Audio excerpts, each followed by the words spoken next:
إنا نحن نزلنا الذكر وإنا له لحافظون۔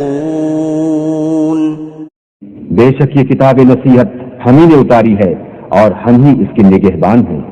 اور جب حالات آتے ہیں تو بیداری بھی پیدا ہوتی ہے۔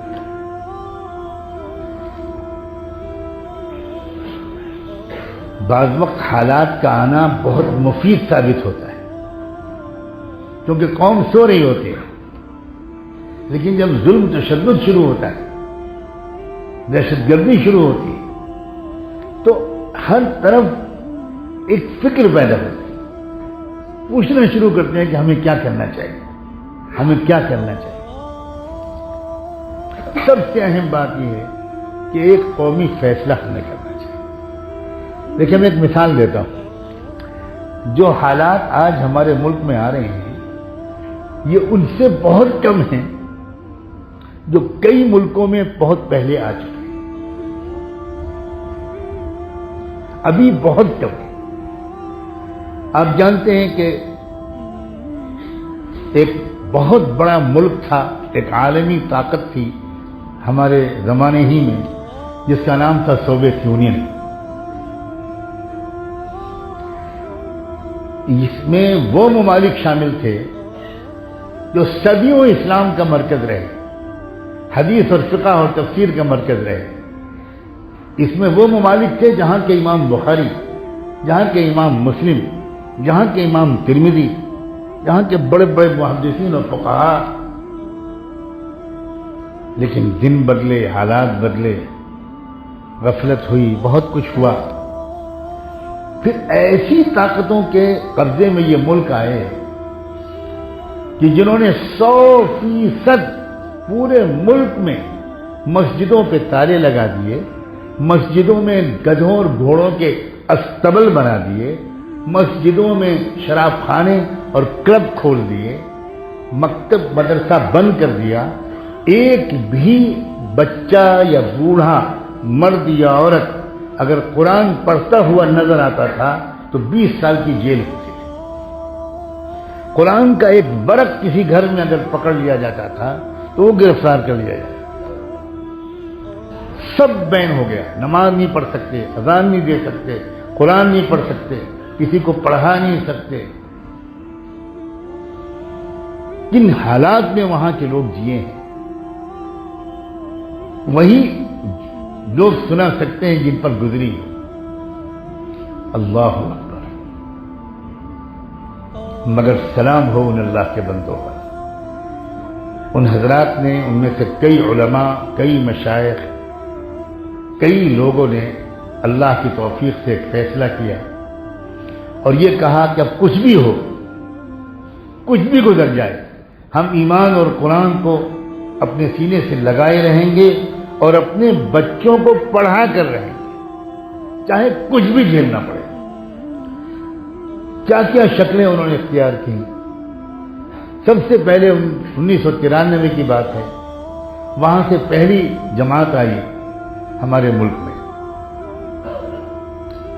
سن 90 کے بعد سے ہی وہاں کے حالات بدلے، تھوڑی سی آزادی اور ڈھیل پیدا ہوئی اور لوگوں کو آنے جانے کا کچھ موقع ملا، تو پہلی جماعت وہاں سے انڈیا ہے۔ اس میں وہاں کے مفتی اعظم بھی تھے۔ میں اس وقت لکھنؤ میں رہتا تھا۔ مجھے حضرت جی رحمۃ اللہ علیہ کی طرف سے حکم ملا کہ والد صاحب سے اجازت لے کر اگر ان کی طرف صحت کی اجازت دے تو ذرا نظام الدین آ جائے۔ میں دوسرے یا تیسرے ہی دن حاضر ہو گیا۔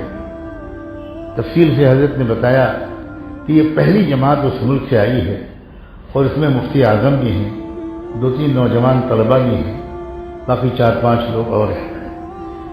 اور یہ فرمایا کہ یہ حضرات جو آئے ہیں ان کا ایک مقصد یہ بھی ہے کہ یہ یہاں اس ملک کے دینی مدرسوں کو دیکھنا چاہیے کہ حکومت کی امداد کے بغیر عوام کے تعاون سے کیسے یہاں کے مسلمانوں نے اسلام اور قرآن کو اور علوم کو اور حفظ قرآن کو، ہر چیز کو محفوظ رکھا ہے، تو وہ دیکھ کر سیکھنا چاہتے ہیں۔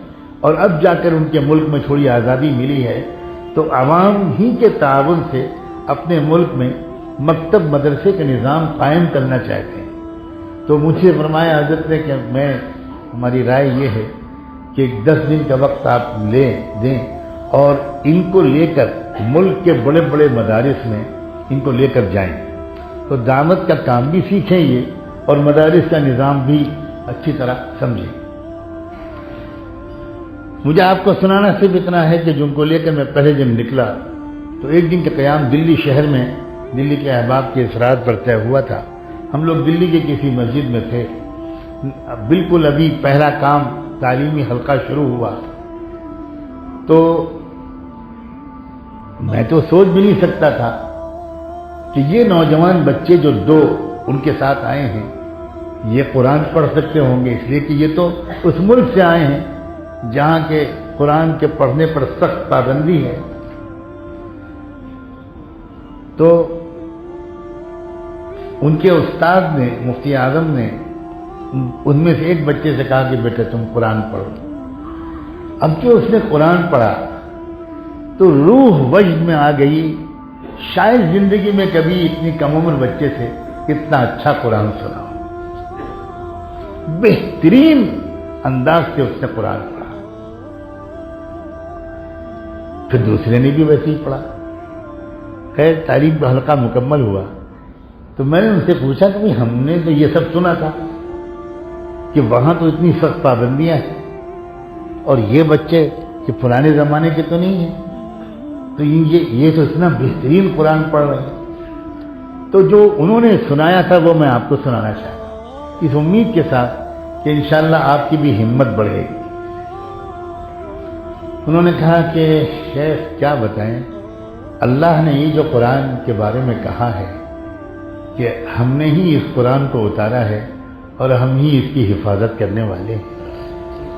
کہا کہ اللہ نے عجیب طاقت ہم لوگوں کے اندر پیدا کی، جب وہ حالات آئے اتنی سخت پابندیاں لگی، ہمارے کئی 100 لوگ جیل چلے گئے، علماء، حفاظ، اساتذہ، اور یہ نظر آیا تو ہماری نسلیں بیچاری یہ تو کلمہ بھی نہیں پڑھ پائیں گی، قرآن تو دور کی بات ہے۔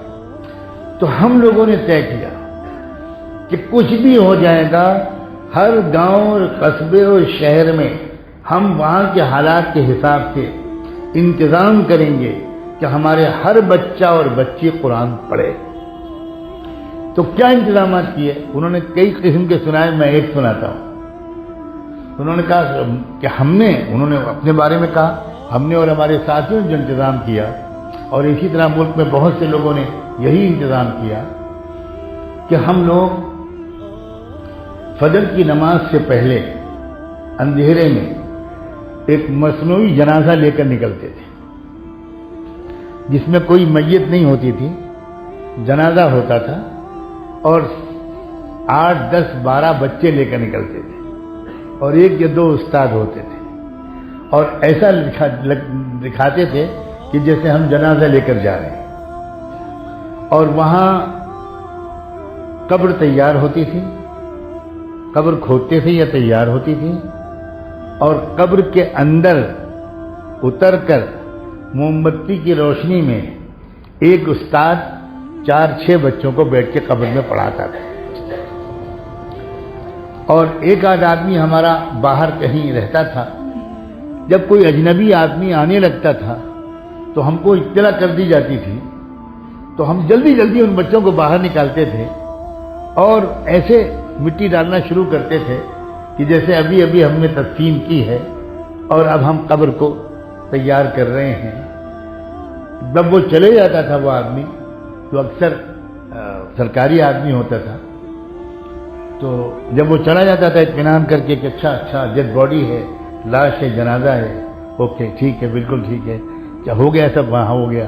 جب وہ چلا جاتا تھا ہم لوگ پھر قبر کھولتے تھے، پھر صفائی کرتے تھے، پھر استاد اترتا تھا، پھر وہ بچے اترتے تھے، پھر موم بتی جلتی تھی، اور پھر اس میں بیٹھ کر قرآن اس طرح اس نے کہا کہ اس محنت کے نتیجے میں وہاں کے مفتی اعظم نے مجھ سے کہا، اس محنت کے نتیجے میں اللہ کا شکر ہے ہمارے علاقے میں 3-4 صوبوں میں ایک بھی گاؤں ایسا نہیں ہے جہاں کہیں 40 کہیں 50 کہیں 100 اور کہیں 300 حافظ ہوں۔